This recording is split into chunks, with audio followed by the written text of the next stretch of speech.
So our next speaker is a man who needs no introduction whatsoever, but I'm going to give him one anyway. That is our governor, Greg Abbott. Thank you, Governor, so much for being here today. Governor Abbott is the 48th governor of the state of Texas. Before his election to governor in 2014, he was the 50th and longest serving Attorney General of Texas, where he earned a national reputation for defending religious liberty, protecting Texas communities and children. And he previously served as a justice on the Texas Supreme Court and also as a state district judge in Harris County. Governor Abbott was raised in Wichita Falls, or born in Wichita Falls, raised in Duncanville. And after graduating from the University of Texas at Austin, he earned a law degree from Vanderbilt University Law School. Governor Abbott and his wife, Cecilia, who is a former teacher and principal, and the first Hispanic First Lady of Texas, were married in 1981. And their daughter, Audrey, is a recent college graduate. And as a dad, I can tell you that's an important milestone, so congratulations.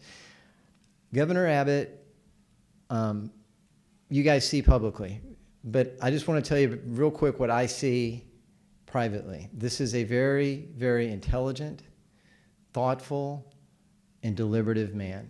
He is serious, he is measured, but he's also very firm, and he is extremely courageous. You've heard the saying, you should thank your lucky stars that you're in Texas. I think that we should all say a little prayer of thanks that Greg Abbott is the governor of the great state of Texas. Governor, would you please join us?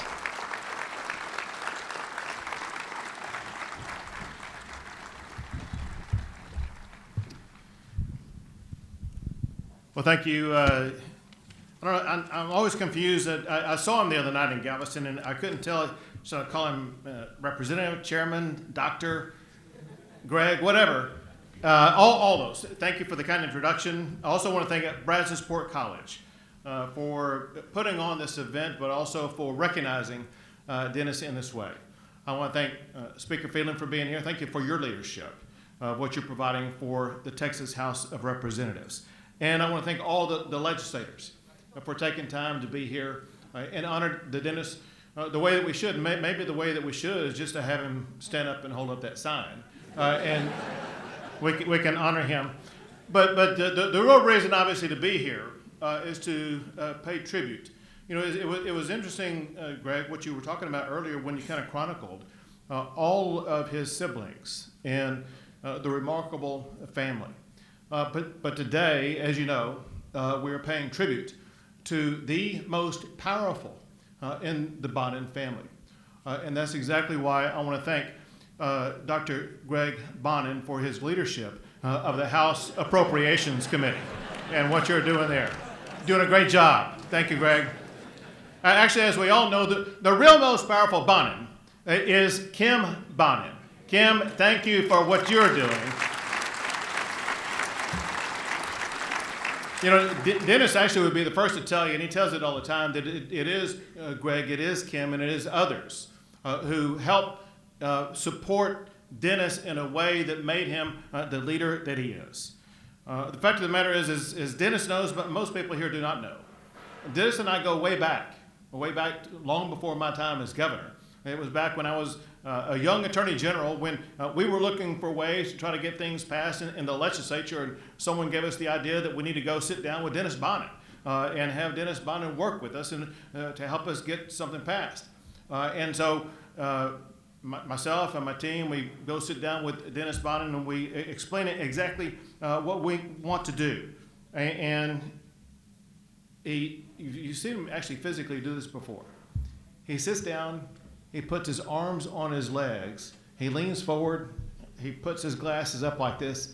He says, "That's a good idea, but it's not going to work."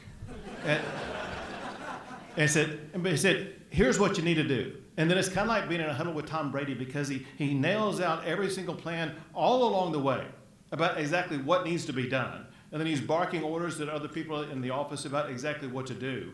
And the next thing we know, in a month or two later, what we were seeking to have done was done exactly the way that Dennis articulated that it needed to be done.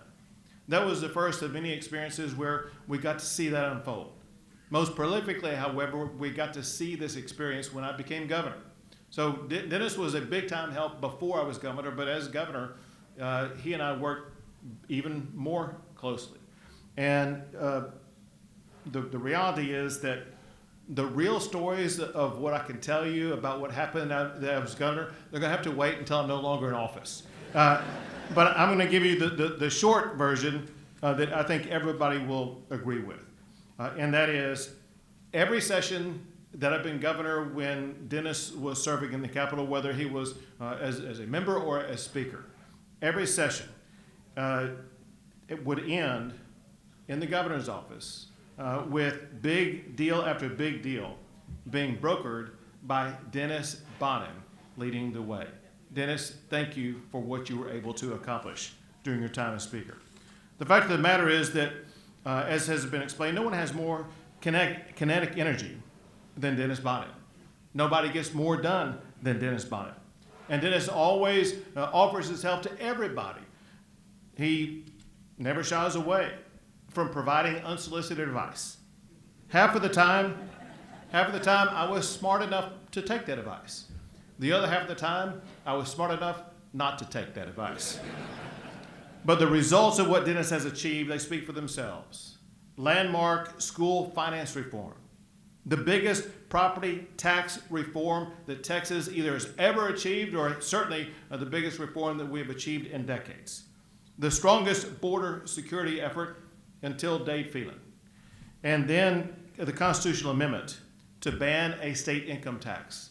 The list goes on and on about legendary things that you were able to accomplish. But through it all, there was one constant about Dennis Bonnen, and that was his persistent support for Brazosport College. He made sure that other state leaders knew just how important this college is. As just one easy example, this is not my first time to be here at this college with Dennis Bonnen. He's brought me here times before, as no doubt he has other state leaders. Part of maybe what drove Dennis to do that was his drive for the educational opportunities that are offered by Brazosport College. Another part was because it was important to Dennis's district and his constituents, who we fought for all the time. But still another part was Dennis's vision for building a better future for our great state. There are countless students who have already graduated from this college, who already have good paying jobs, who may never know the pivotal role that Dennis Bonnen played in making that happen. So it's quite appropriate that he is having a building named for him right here at Brazosport College with the Bonnen Central Building. In that regard, I disagree, if you don't mind, to the Speaker Pro Tem, Joe Moody. Joe Moody said that his name's going to be up there, but soon people will no longer know who that person even is. As long as Dennis Bonnen is alive, every student walking through here is going to know exactly who this building is named after.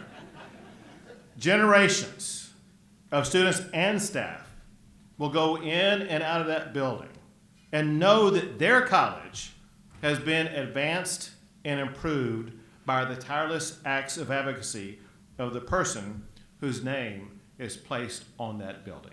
Congratulations, Dennis Bonnen.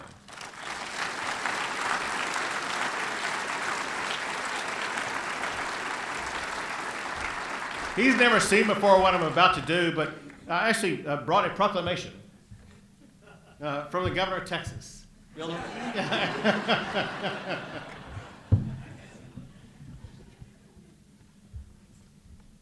Recognizing the Bonnen Central Building, and also a flag flown over the Capitol that you love to serve under.